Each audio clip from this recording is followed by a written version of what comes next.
Mulai Senin 27 Juni 2022, pemerintah menggelar sosialisasi pembelian minyak goreng curah rakyat atau MGCR menggunakan aplikasi Peduli Lindungi atau nomor induk kependudukan atau NIK. Warga harus menggunakan aplikasi atau menunjukkan KTP untuk bisa membeli MGCR seharga Rp14.000 per liter. Langkah-langkahnya, pertama warga bisa mengunduh aplikasi Warung Pangan. Kemudian cek lokasi pengecer yang menyediakan minyak goreng curah rakyat. Saat datang ke lokasi, scan QR Code dengan aplikasi Peduli Lindungi. Jika hasil scan hijau, pembelian dapat dilanjutkan.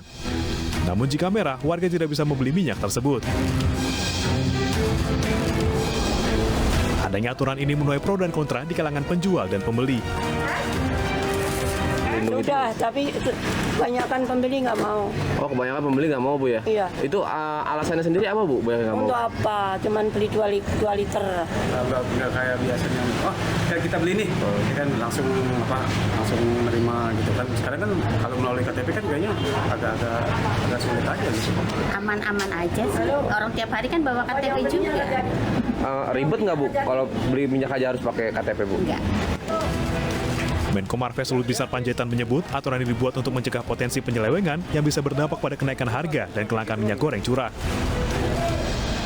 Penggunaan Peduli Lindungi berfungsi menjadi alat pemantau dan pengawasan di lapangan untuk memitigasi potensi penyelewengan yang dapat menyebabkan terjadinya kelangkaan dan kenaikan harga minyak goreng. Nantinya, setelah masa sosialisasi selesai, semua penjualan dan pembelian minyak goreng curah akan menggunakan aplikasi Peduli Lindungi.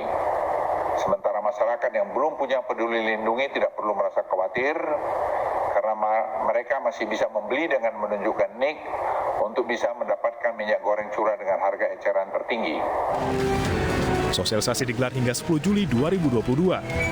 Sementara penerapan aturan baru akan dilakukan pada 11 Juli 2022.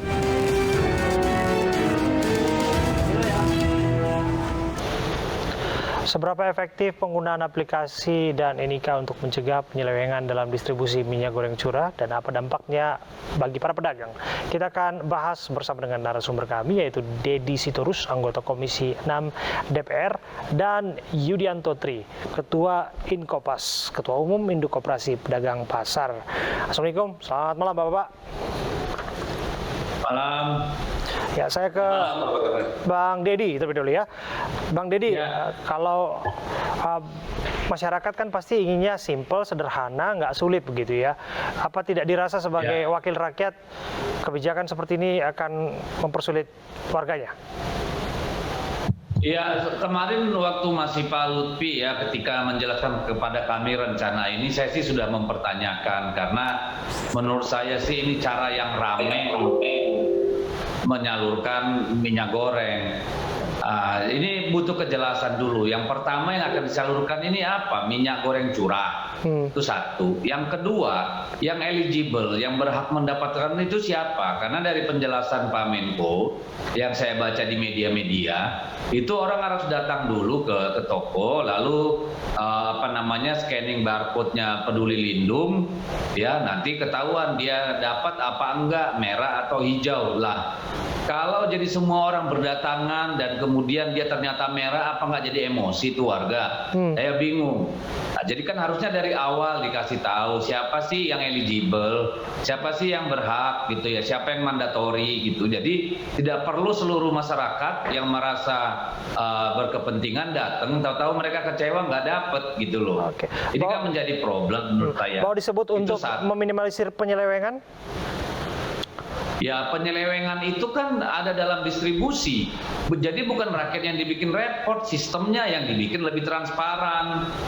Itu yang harusnya dilakukan. Itu yang pertama ya. Yang kedua, saya melihat juga ini tidak tidak memikirkan bahwa wilayah Indonesia ini tidak semua di Jawa. Tidak semua seperti Jawa, tidak semua terakses dengan Peduli Lindung dan sebagainya. Lalu menyangkut NIK gitu ya. Disebutkan satu NIK bisa membeli minyak goreng 10 liter per hari. Gitu ya.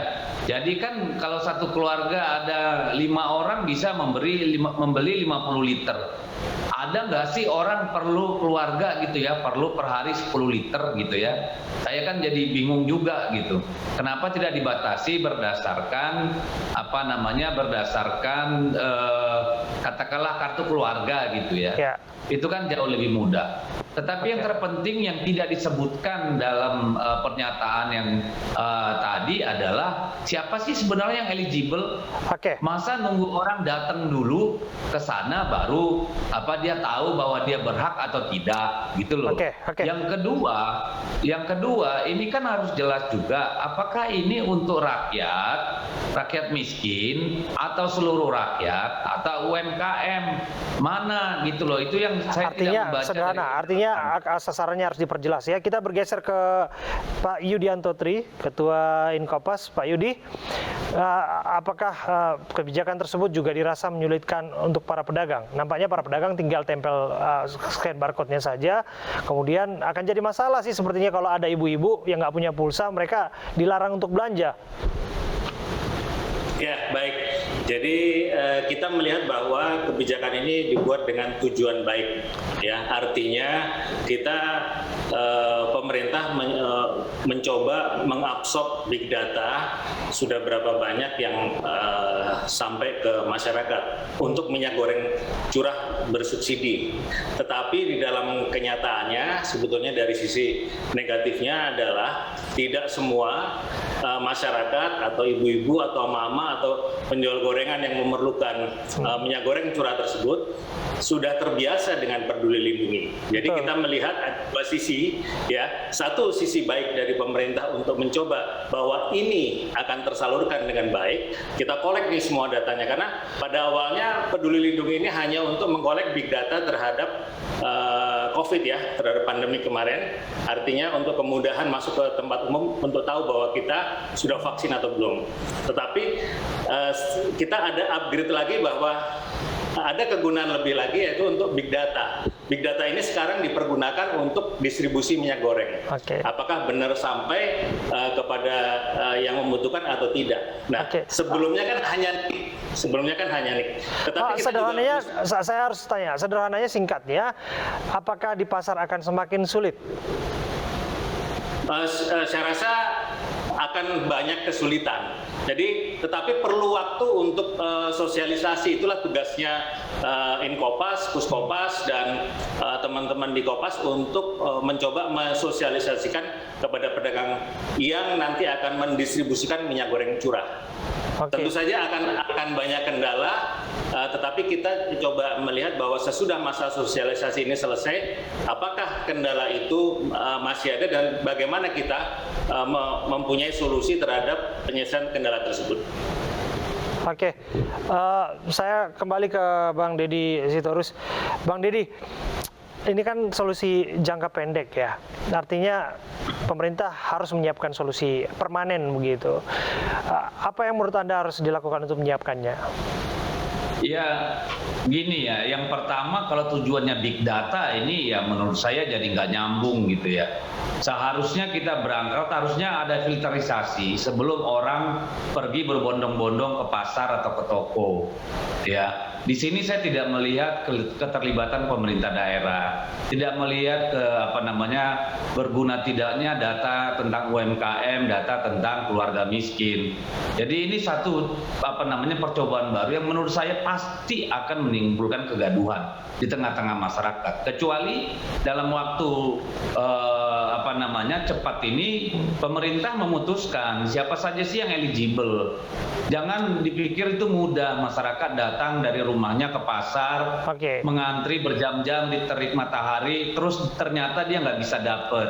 Itu kan bisa bikin orang marah di lapangan, Pak. Jadi menurut saya harus ada satu sistem memfilter sehingga orang datang ke tempat membeli itu sudah tahu bahwa dia akan dapat, gitu ya. Dan yang kedua, di mana peran pemerintah daerah di sini?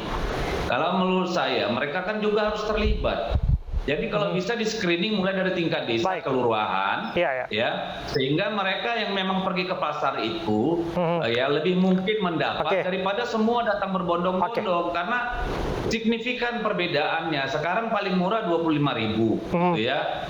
Sementara ini katanya mau dapat paling tinggi 15.500. Bagi ibu-ibu, bagi penjual gorengan itu apa namanya sangat terasa gitu loh. Oke, saya bergeser kembali ke Mas Yudianto. Menurut Anda solusi apa yang memang harus ditawarkan pemerintah? Bahwa apakah memang ini solusi yang tepat? Jika kemudian ini solusi yang tepat, Anda sebutkan sosialisasi tadi ya. Sosialisasi jangka waktu berapa lama dibutuhkan? Ya, jadi kita melihat bahwa beberapa solusi yang coba ditawarkan pemerintah sudah dari 6 bulan lebih ini adalah solusi yang berganti-ganti. Artinya setiap kepentok solusi berganti, setiap kepentok solusi berganti. Kejadiannya hanya itu yang berulang-ulang. Jadi mesti disiapkan satu grand strategi seperti tadi Pak Dedi bilang, yang eligible ini siapa? Ditentukan nggak? Kita aja nggak tahu apakah semua rakyat Indonesia eligible terhadap atau berhak untuk minyak goreng curah bersubsidi. Saya rasa belum ada kejelasan yang ini tidak boleh atau ini boleh. Setiap yang punya NIK, seluruh rakyat Indonesia mereka berhak atas 10 liter per hari. Tetapi permasalahan yang ada juga minyak goreng curah bersubsidi ini, pemerintah mensubsidi ini triliunan rupiah per bulan. Jadi memang pemerintah harus berhati-hati. Jangan sampai nanti karena hanya dengan NIK saja kan tidak bisa didata secara online dan real time. Kalau hanya NIK ditumpuk saja, orang bisa beli beribu-ribu liter. Jangan sampai petugas pedagang pasar jadi harus seleksi operasi justisi gitu ya, menjelaskan mana KTP palsu, mana yang tidak gitu. Tapi kita akan lihat prosesnya. Tapi terima kasih sekali lagi waktu Anda Pak Yudianto Tri dari Kompas dan juga Bang Dedi Yefri Sitorus dari PDIP Komisi 6.